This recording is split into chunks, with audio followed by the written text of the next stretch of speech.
स्वामी माझ्या हातातनं काही चूक झाली आहे का, सॉरी असं मी म्हटलं.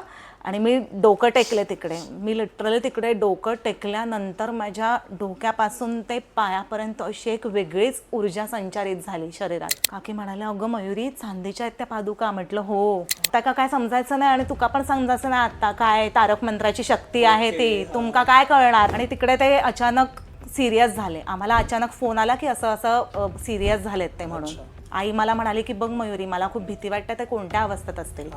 पण तुम्ही पण समजू शकता की एक वडील आणि मुलीचं नातं. आणि मी I was so close to my dad. तिकडे ते ICU मध्येच होते. असं नळ्या वगैरे लावल्या होत्या आणि असं म्हणजे ऑलमोस्ट संपलंच होतं. त्यानंतर माझा देव या संकल्पनेवरती खरं सांगायचं तर विश्वास तेवढा नाही बसला किंवा म्हणजे मी तसं एवढं नाहीच म्हणजे झालं. तेवढ्या मोठ्या गोष्टीनंतर तुमचा तो विश्वास कुठे ना कुठे दळमळीत झाला म्हणू शकता तुम्ही की नाही आता काय नाही वाचवलं ना. मी फक्त एक मुलगी म्हणून माझी इच्छा होती. नवऱ्याला अचानक छातीत दुखायला लागलं एक दिवशी. तो मला म्हणाला की एकच शब्द बोलला की बापरे काय माहिती, मला असं वाटतं की एवढंच आयुष्य आहे की काय माझं.